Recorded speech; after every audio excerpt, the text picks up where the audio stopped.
Amy Winehouse would have been 40 this September, and it's hard to believe it will be 12 years next week since her death aged just 27. But even now, interest in the troubled singer with the powerful jazz voice shows little sign of waning. As well as the much-heralded film, Back to Black, being shot this year with director Sam Taylor Johnson at the helm and Marissa Bella in the starring role, there's also a book of Amy's musings and jottings, called Amy in Her Words, due out in August. There are even plans for a Broadway musical. And to all those who accuse the Winehouse family of cashing in, Amy's father Mitch Winehouse retorts, "People say we are only doing it for the money. Well, we are. But it's not for us, but for the Amy Winehouse Foundation, helping disadvantaged kids." Mitch and Janice Winehouse divorced when Amy was young, but they are still a hands-on team running the charity in their famous daughter's name.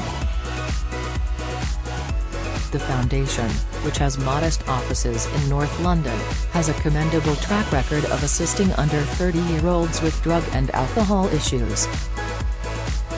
Cabbie-turned-singer Mitch once claimed to have suffered a nervous breakdown after being portrayed as an exploitative father who profited from Amy's fame. Today he is mostly at peace with her legacy.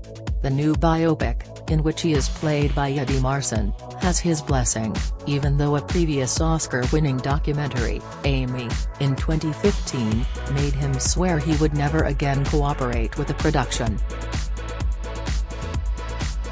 But for Amy's mother, Janice, the journey to acceptance has been much harder. "I don't do grief," she admits. "It is only now, after all this time, it has hit me. I am really feeling the loss." Janice has been re-examining her life as it changed again dramatically when her second husband, Richard, died a year ago aged 71. "For the first time ever I am truly alone," she says. "Of course, I grieved for Richard, we were childhood friends, he was always part of our extended family, but what surprised me was that it seemed to open up the wound of losing Amy, a pain somewhere deep inside me. I thought I had coped with it rationally, but it was raw. Everywhere I went seemed to hold memories. I was going into shops and hearing her on the radio." This sudden, unexpected outpouring of grief and emotion was especially hard for the retired pharmacist because, as she admits, "I am not a sentimental person, I have a scientific brain and I'm not one to dwell on emotions." The polar opposite to her effusive, garrulous ex-husband Mitch, Janice is proud to be part of the stiff upper lip generation, and insists her motto in life when bad things happen, is, "Get on with it." Back in 2003, she was diagnosed with multiple sclerosis. Coupled with losing her second husband, her physical condition has recently deteriorated and she now struggles to walk unaided. It has all been a strain for this fiercely proud and independent woman, not someone prone to introspection. "It's a strange life because I get stopped in the street because of Amy," she continues. "People know who I am. Who would ever think they would give birth to a famous person?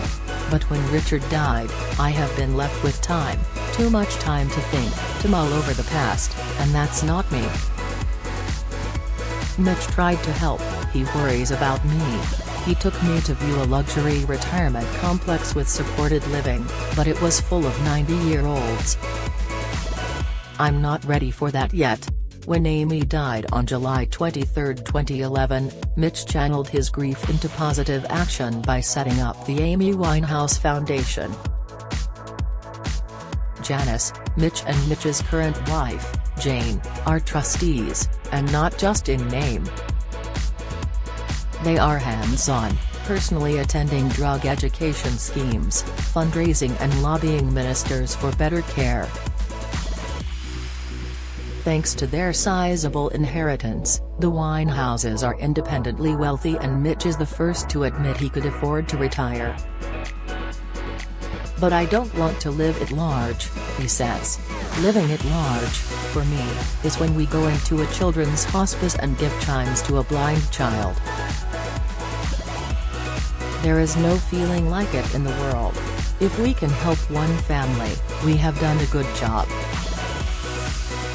Mitch remembers being in New York City when his daughter died of an accidental alcohol overdose. On the plane back to the UK, he repeatedly heard Amy telling him to set up the charity. "It was like she was on the phone to me," he recalls. "The thing is, nobody knows how kind she was. It still hurts to remember the names she was called, like wino and junkie, but she did many good things for those suffering from neglect. She took them in, gave them money, paid for medical help. I want people to know the other side of Amy." The singer died intestate but left more than £4 million before taxes, plus property. Like many posthumous celebrity estates, huge royalties continue to come in through music sales and merchandising. Janice admits she never has to worry about money again, but she lives modestly in Richard's old house, surrounded by Amy's memorabilia. "Originally, I wasn't keen on the new film, to be honest," she admits. "I feel women of my generation get pushed into the background. After all, it was me who gave birth to Amy." Janice is being played on screen by TV actress Juliette Cowan, famous for her role in the Doctor Who spin-off series, The Sarah Jane Adventures.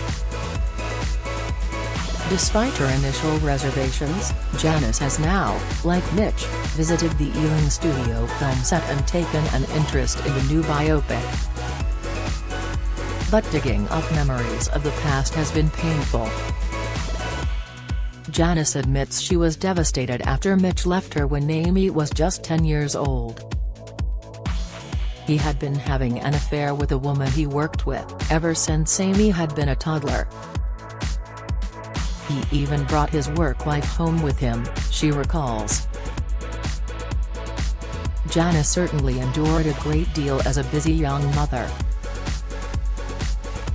One of the few times her feelings got the better of her was when her husband Mitch started staying away from home more often. "He was pretty much living with the other woman," she recalls. "He kept saying he was away on business. But I knew exactly where he was, in Chingford. One day I got the kids in the car and I drove them to Chingford, parked up outside and looked up at the flat window. 'That's where your dad is,' I said. They were missing him. And I thought, I've found you, matey.' We didn't have a big row, though. That's not my style." Janice studied for 2 university degrees while bringing up Amy and her older brother, Alex. The children were often left in the care of Mitch's mother. Even now the Winehouses bicker over the source of Amy's mental health issues, depression and bulimia. "She was on Prozac as a teenager, but Mitch doesn't accept that," says Janice. The Winehouses can, however, agree that Amy was always respectful in their presence.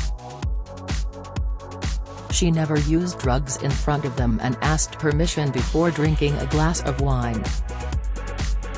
Now 12 years on from their daughter's death, Janice is philosophical about the family tragedy. "Now that I'm getting older, I sometimes wonder if Amy could still have been here," she says. "But I don't do should-haves or could-haves. Yes, we have inherited wealth as a family, but we would rather have Amy back than all the money in the world."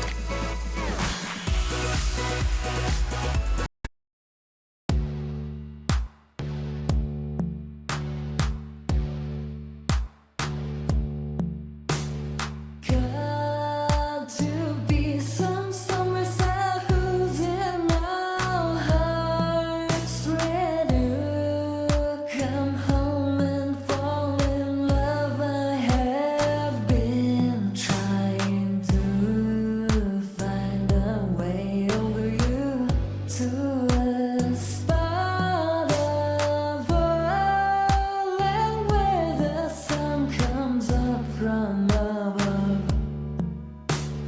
take